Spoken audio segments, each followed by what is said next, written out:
Hailing frequencies open, and welcome to Star Trek Discoverage, the live podcast that boldly goes into excruciating detail about this week's episode of Star Trek Discovery.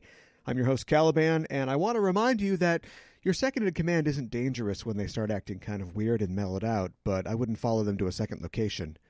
I'm joined on the show, as usual, by Ella Pearson. She's the co-host of the Generations Geek podcast on the Chronic Rift Network, which is at chronicrift.com. Welcome, Ella. Hey, you make me feel so important every time you introduce me. It's great. You're absolutely important. At least half as important as I am. How was your week? It was good. I'm so excited. This episode was written by one of my Star Trek aunts, Kirsten Beyer. She's fantastic, and she buys me ginger ale when I'm carsick, and she responds to my emails even though her life is crazy working on Discovery and her own novels, and she's the best. You have a big Star Trek extended family. I do. Well, that's great.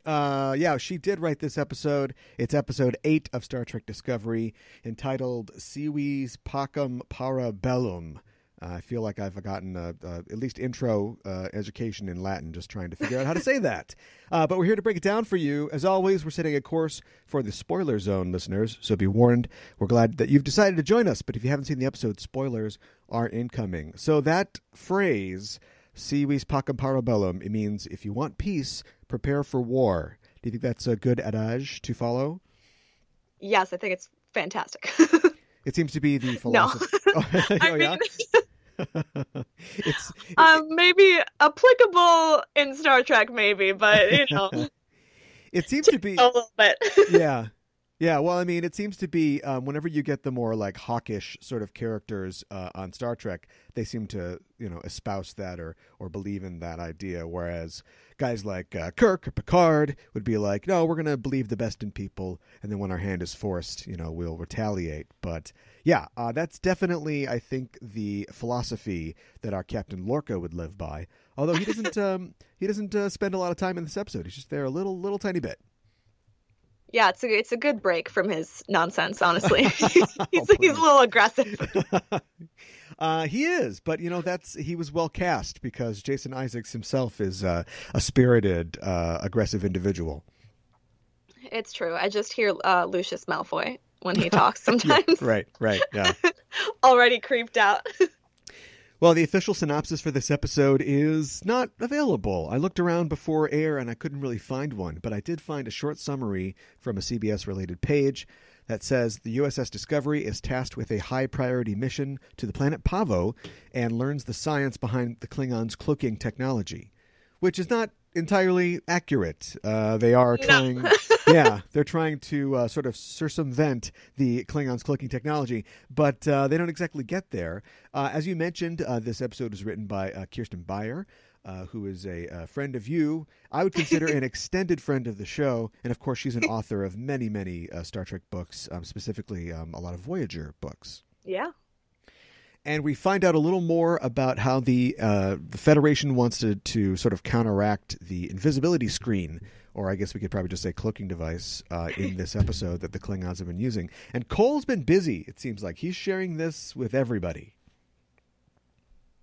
Yeah, we haven't seen a lot of Klingon stuff in a couple episodes, right? Like, right. We've seen, not since, what's the name of the female Klingon in this episode? L'Rell. Yeah, in the show, yeah. Not since Ash and Captain Lorca got away from her. Am I right? Choose your pain, yep. So it's interesting to see how they're still managing to be so evil. Why did he murder everyone on her ship before promoting her? That's a good question. And it's kind of skipping to the end, but I had kind of a WTF moment, which is he seems to initiate her into the boys' club, but then she gets dragged off at the end. I didn't really know what was going on there. Yeah, I'm a little confused. Honestly, I haven't really been invested in the Klingon scenes until this episode. Okay. It's felt a little slow to me, which I think I've said before. I think I talked about it with the first 2 episodes at least, how it was like they can't really talk through their, prosthetics and everything. Right. Yeah. Their teeth are like, they're all molars, even the front ones. Yeah. I'm really interested to see where her character is going, though. Yeah. And every episode, I get more scared that the conspiracy theory is true, and that I'm just going to be really angry by the time the season is over. It's pernicious. It's just, I'm sorry that I put it in there, but it seems like it's worming its way in.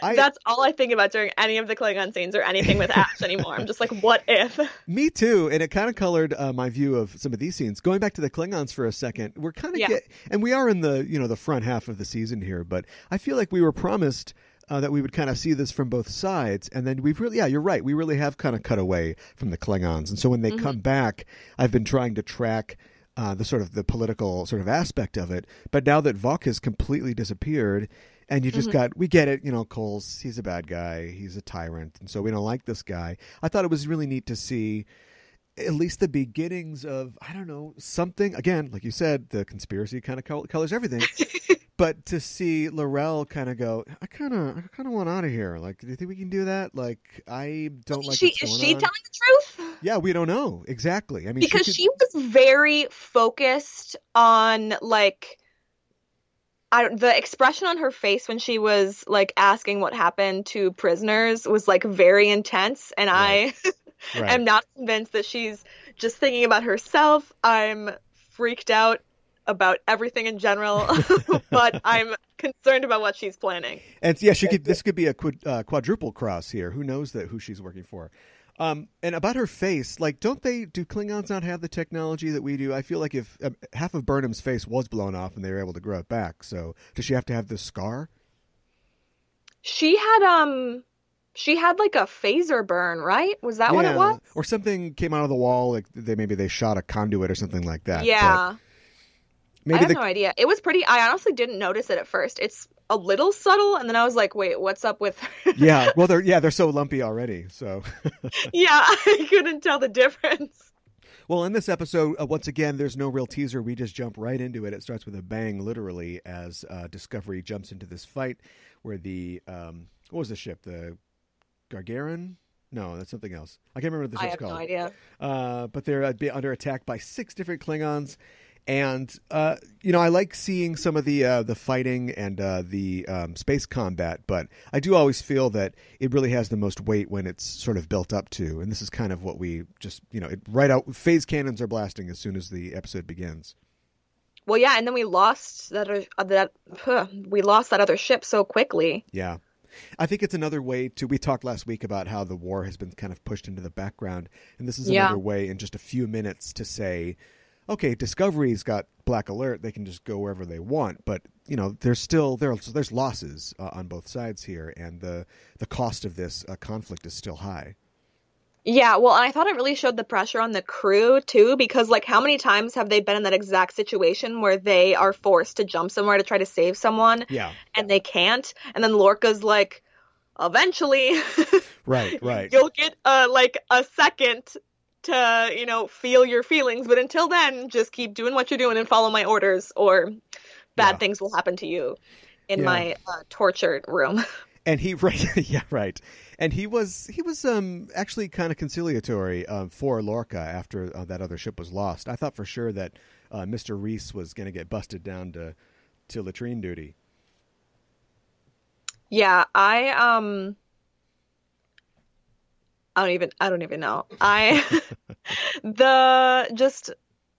Because we haven't been seeing that much of the war. Yeah. I'm just seeing that one little battle, especially since the rest of the episode was really all about Saru and then the Admiral. It was just so different. Yeah. The opening had a very different feel than the rest of the episode. Talking about the Admiral, usually at the end of the show we talk about who's alive, who's dead, who's coming back. But what do you think? Is she alive still? I mean, she has to be, right? I was gonna say that. I was gonna ask you if you thought that she was alive, because I'm not sure. And I thought I was going to be certain. I thought that they would show her moving. Yeah. Like, I was 100% like bearing down on waiting for her to like jump up and be like, all right, where we're going. Right. Or where are we going? And then, you know, she walks into the murder scene. Right. Yeah. And then just leaves. This doesn't seem like a stereotypical two-parter, but it does seem to lead into the next episode. So maybe they wanted to just, people will come back. They'll see what happens with that.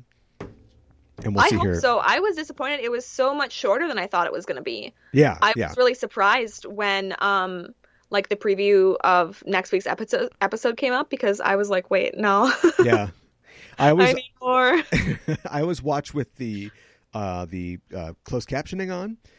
Just for clarity. And at the end of the closed captioning, the little copyright CBS thing comes up. And that came up as they were pulling away from the tower. And I was like, wait a minute, that's it?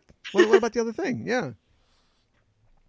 Well, speaking of the tower, speaking of Planet Pavo, we do have a mission going on there where Tyler, Burnham, and Saru are on their way to reach this. So this is another kind of fun thing that we get, where I think the writers are really playing with the idea of what we consider to be believable science, which is fine. It's Star Trek, everything is negotiable. But on this planet, everything, apparently all the organisms resonate at a certain tone, and there are these like crystal sort of tree towers that can broadcast some kind of signal that works like sonar. That's not how sonar works, but a energy or like maybe radar version of sonar is going to help them find cloaked ships. At least that's their theory. And so they've sent their intrepid away team down to figure this out. And we find out some fun facts that Saru can run at 80 kilometers an hour. Oh my gosh, I was just waiting for him. He was not going the full 80. I was waiting for him to bust that out. To really let go. Yeah. Like, I want to see Saru just like rocketing across like that cliff at 80 kilometers an hour so bad. Yeah. It was uneven ground, so he couldn't get up to full speed, but yeah, he was being safe. The athletic of the Kelpians can hit the full 80, but right, yeah, that's from the Kelpian Olympics, right? That's not your average user. And we also find out that this planet is inhabited by an intelligent species where they thought it wasn't before. It's by what looks like kind of an energy being of some sort. And they reminded me of Patronus. A Patronus, yeah, a Patronus.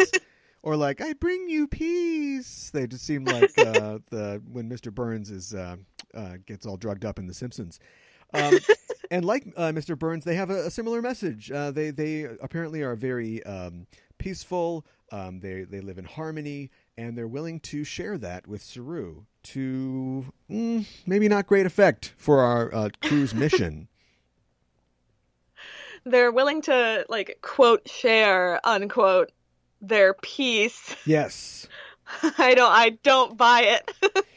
And I don't buy it either, but I think that it's well written in that we don't get, especially at the end with what we find out, we don't get the idea that they're trying to do anything nefarious necessarily. We actually get a really interesting look into the psychology of the Kelpians, and we don't really get a real explanation or payoff until the end in the scene in sickbay. But Saru explains that his race, and him in particular, they live with this fear, and it informs so much of their decisions that when he got a quantum of solace, if you will, when a taste, of freedom from this fear, it's kind of left to us to decide, like, if it was really mind altering or if that's maybe just, the way that he felt like a way out.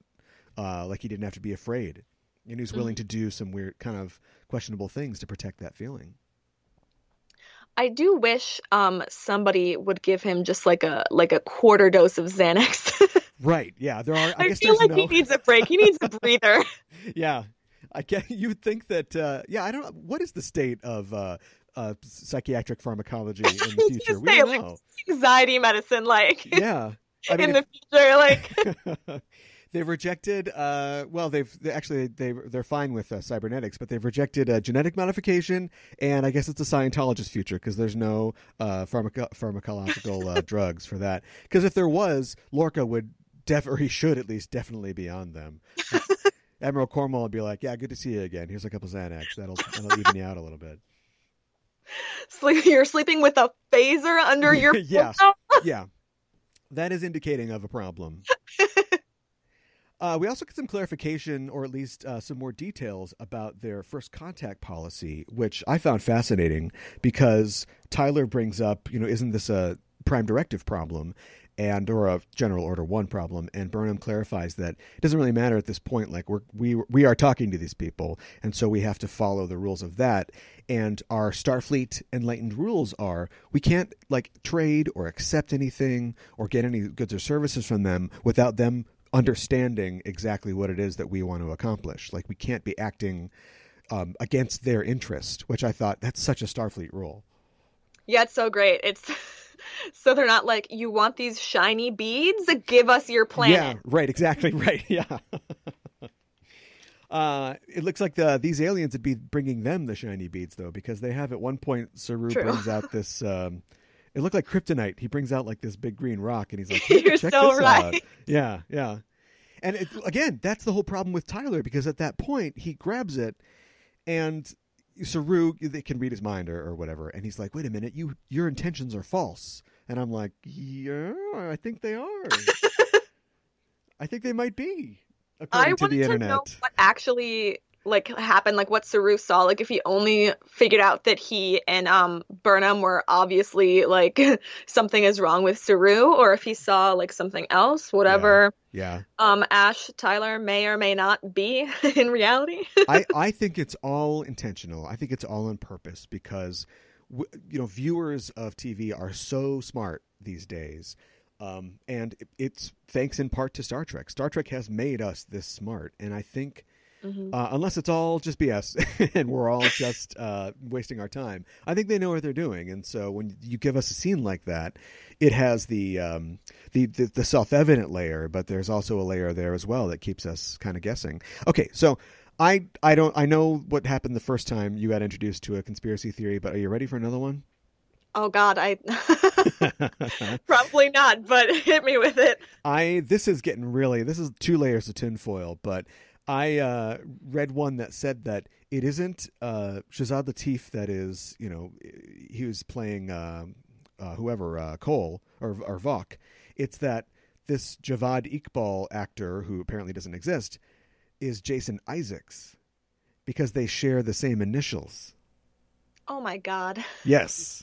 Now, if you apply numerology to the... No, I don't know. I mean, that I was concerned for a second. That seems... Yeah, I'm getting a tone in my own brain. No, that seems a little crazy to me. But basically the theory was that, isn't it so obvious? And so it is so obvious. This theory is like a stalking horse. It's like a cover theory for the actual conspiracy that's going on. Oh my God. I mean, I like the show. I just enjoy watching the show. I don't need all these real world shenanigans to make it more exciting for me. I was on IMDb earlier because I was like, I need to look at this for myself. Sure. And while there is the profile that doesn't have a picture and says Javid Iqbal and then just says Star Trek Discovery, right, there's also another Javid Iqbal, and he doesn't have Star Trek Discovery listed in his stuff, but okay, he looks like he could possibly be the dude under the prosthetics. Okay. Maybe. He's got a long face. Maybe he's under there. Okay. All right. Possibly. I mean, he's an actor. He's not like a crew member or a producer. He's an actor. Yeah. Okay. All right. Well, I don't think I saw him, so they're still at work. Unless I got way too excited when I figured out that there actually was another person on IMDb named Javid Iqbal, then yes, he's an actor. Yes. And in this episode, it looks like Burnham and Tyler are continuing to deepen their relationship. I like the fact that, the previous episode sort of fast forwarded it and then kind of rolled it back, but it hasn't totally erased it. And she does seem to feel at ease with him in a way that she doesn't with anybody else. Yeah, she seemed really comfortable. I was a little surprised. I expected there to be more tension this episode, like there was last episode with them. Yeah. Kind of the will they, won't they, even though obviously they are. But just the way they were acting made me wonder, like, like how much are they hanging out? How much have they hung out between last episode and this episode? Sure. Like, yeah, we don't really get a strong idea of how much time has passed. Yeah, like I want to know like what's going on. Like I want to know how many times they've been like eating lunch together and Tilly walks past like raising her eyebrows and like winking. Like I want to know. Yes, they have a nice little moment. There's a little exchange that I thought was a little bit on the nose, or they talk about the needs of the many and the needs of the few, and I know that is specifically connected to Spock, or at least his logical philosophy, and she is Vulcan, so maybe we're supposed to think that that's something that Sarek said around the house. But I always just thought that was like his thing, Spock's thing with Kirk, and to hear it here to me sounded kind of like okay, I'm watching Star Trek, I get it. Honestly, you could put that line in literally any TV show anywhere and it would still get me every time. You'll still catch me like tearing up, like turning away from the TV. So Thomas the Tank Engine is talking about, yes. Also, it looks like that Tyler has this, when war's over, he's going to go and live in his lake house, which made me think, I'd love to see the lake house, but instead of Sandra Bullock and Keanu Reeves, it's Tyler and Burnham passing notes to each other through a transporter. And then he talks about eating lake trout, and I don't know if it was or not, but it seemed like a nod to The Wire to me. You ever seen The Wire? No, I haven't actually. There's a exchange in The Wire where they live in Baltimore and they're talking about eating like every corner shop has lake trout, and the fact that lake trout, they're like, do you think this is really lake trout? Do you see a lake around here? And it's the idea of being given something that is not exactly what it seems to be. Mm-hmm. Do you see where I'm going? Yes. Conspiracy. Yes. Conspiracy. I was also going to say Lake Shasta, lake trout, all very specific for somebody who we think might be a Klingon. I see. So you think these are all lines in a dossier that he's memorized. And he's like, I know he's from Lake Shasta. He's been following a script for months. But if she looks it up, she'll find, wait, Lake Shasta was destroyed in World War III. Like, there is no lake there anymore. The calls are coming from inside Discovery. A lot of this, the action of the episode has to do with ethics, and I thought that there was a small but nice little moment this week where Lieutenant Stamets is talking with Tilly about the position that he's in. He was real happy last week, and not anymore. Now he's grumpy again, and it's partially because he's in a position where something might be wrong, and it's great when your husband is a doctor because you can get that fixed up right away, but he's put his husband in a position, unthinkingly, unknowingly, where it's an ethical dilemma because he, as a doctor, should be treating him if there's something wrong, but it means that he'll have to, as an officer of Starfleet, report it, so we can't have that, and he's kind of stuck, and there's no one that he can turn to except, I guess, Tilly. That was so sweet. I love how Tilly, especially when he was like, you're dismissed, and she was kind of like, I'm just going to stay here until you tell me what's wrong. I love her character so much. Yeah. I think I talked about this before, how like we know that she's nervous. She said that she's nervous all the time. She's awkward, but then she does stuff like this, which makes me love her even more. Yeah, she continues to be a favorite of mine.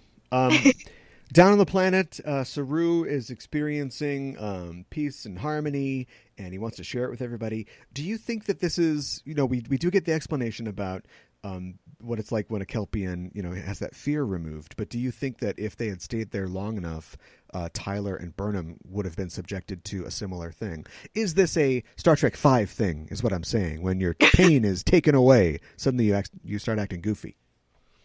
I think it was...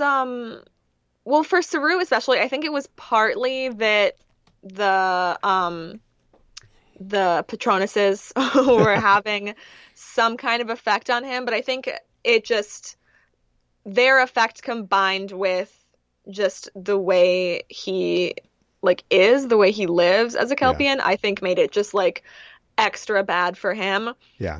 Although I do wish, just like from a dramatic perspective, I wanted to see a much more brutal fight between him and Burnham. It gets pretty bad. Especially once he was like, "Stop taking everything away from me." Yeah. I was like, "Oh, here we go." Yeah.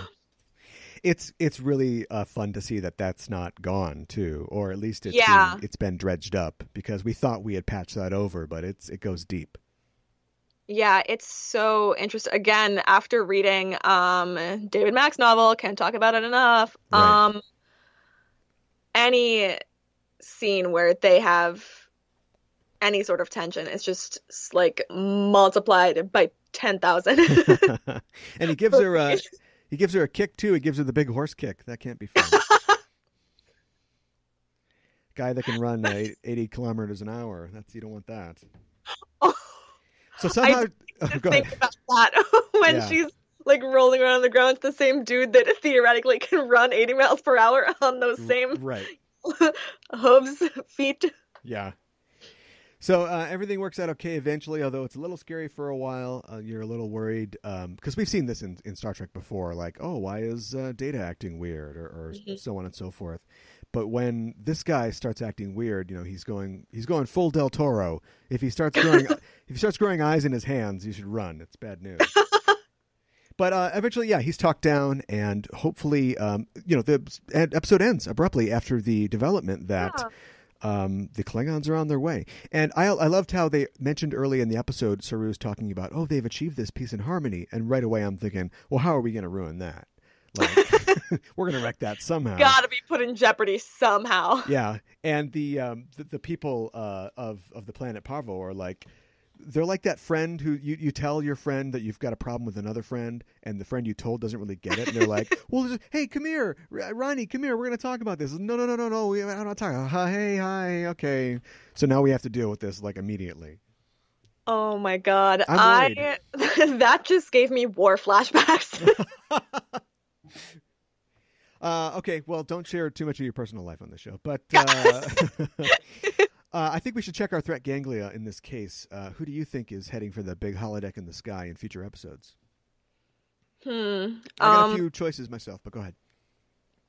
Well, I'm worried about the Admiral if she's not already dead. Yeah. I'm just generally worried about Ash because I feel like maybe we finally figure out that the conspiracy is wrong, but then he's just immediately murdered. You're like, wait, every sweet thing you said was real and not fake, and then we just lose him immediately. Right. I don't want to. Well, we can speculate. It's our show. I mean, like, if it is sort of revealed that what we think is the conspiracy is true, does he then? Can he go, look, my feelings are real, and having lived with you, I've realized that, this is not the way, and maybe we should get together and, hold hands and share Coke and stuff. Like, could the relationship continue? No, get off my ship. You're a Klingon. Yeah, you're probably right. I think that I'm worried about the citizens or the denizens of Pavo, honestly. Oh, definitely. Yeah. I think a nice, this is the right part of the war where a nice atrocity would really help move things forward. Yeah. And although, how do you injure something that's made of, what are they made of? What are they made of?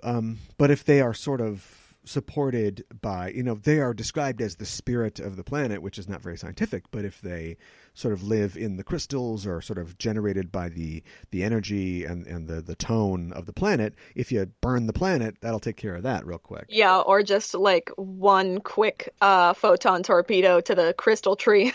Yeah, that'll do it too. Setting it for the right phase resonance or whatever they'd say in laser, probably. I'm a little. Here's my new theory. This is not based on anything. It's just my little fanon sort of theory. I'm worried about the Spore network at this point because it was Discovery's tool. They've been using it. It is, of course, an important technology.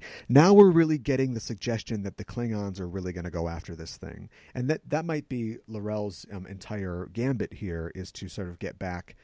Along with maybe or maybe not the Vox situation, that if they get their hands on this, then they'll have a weapon that can't be countered, and Starfleet will have no choice but to destroy or eliminate the Spore network, which would then explain its absence in future shows. Oh, definitely. I definitely think Endgame has to be like Stamets tragically blowing up his life's work because the Klingons can't get it. Yeah. Because to have something in this show that's so different from anything else we've seen in Star Trek before, like, I don't know where else it could go. Yeah. Unless they put it in a safe, lock it up. Yeah, right. Yeah. And just bring it out later. Just one mushroom in the basement of some Starfleet archive. Right. They go back to Lorca's room, and then in a little safe under his desk, he's got one mushroom in there. Yeah. Any other thoughts about the episode? Yeah, when we did the threat ganglia bit, we didn't talk about Stamets, and I just realized that I'm really concerned about him. Oh, yeah. I am as well. I don't know. This show has focused on a kind of tight cast, just several sort of people. Even Lorca is sort of not exactly a main character, but having Anthony Rapp as Stamets, it does. I don't know. I think that he's going to make it for a while. Although, what's going on with him? What is he seeing? Like, what's happening to him? Is he slipping through time? I'm concerned. When he called Tilly captain for a second, I was shook because I was thinking that it was some sort of freaky time thing where he stepped out of the thing and then he saw Tilly in the future. Right. And so he called her captain because in the future she is a captain. Yeah. But then I was like, when the weird time stuff was happening beforehand, it was Mudd's fault and it wasn't really directly connected to spores. So like, right. I don't really know how that would work, even though I kind of want that to have been what happened. I mean, there was his immunity to the sort of time loops and the whole mirror thing in that one episode. Okay, where is the mirror thing going? Because that was the scariest thing I've like ever seen in Star Trek in my life, and now nothing's happening. Yeah. You want him to keep walking by mirrors or something like that? Have a weekly mirror check. I mean, yes and no. Yes, I want to know what's happening, but if the fewer creepy mirror Stamets I see, the better, honestly. I think that it definitely has to be a time thing because it's so specific. It's a specific thing that we know about Tilly and her ambitions. This isn't, Harry Kim plays the clarinet or something like that. Like, she wants to be a captain, and it's brought up a lot. And so that's not just a coincidence, I don't think. Well, I hope not. And we'll find out in the future on a future show. That's it for this show for this week. Thanks for joining us, listeners. If you like what you hear, you can follow us on Facebook and Twitter at EISTPod for updates. And you can get notified when new episodes of both this show, Discoverage, and episodes of Enterprising Individuals come out. And you can tweet to us on the show by using the hashtag Discoverage. Also, while you're on the internet, why not head to your listening platform of choice, be it Apple Podcasts or Stitcher or Google Play, and subscribe to the show. Give us a rating while you're there and a review if you think of it, because that really helps us out. And if you like the show, please tell a friend. Well, you can join us next week when we talk about the 9th episode of Star Trek Discovery called Into the Forest I Go. I wonder what that one's about. Probably a forest. With Patronuses. We'll yeah. I'm concerned. Yeah. There Goes the Forest is probably what it should be called. But we'll see. We'll reserve judgment. Light the forest on fire. Right, exactly.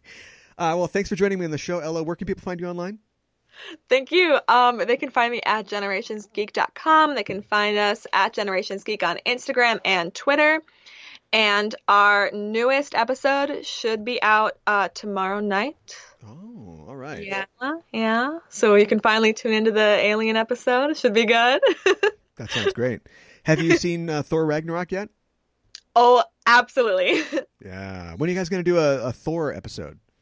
As soon as possible. Ragnarok saved my life. I thought it was fantastic. And I love Loki and Tom Hiddleston so much that my entire year is made. Sure. Or at the very least, a Jeff Goldblum episode. Yes.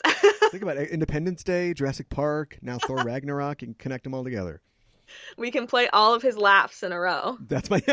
Yeah, there you go.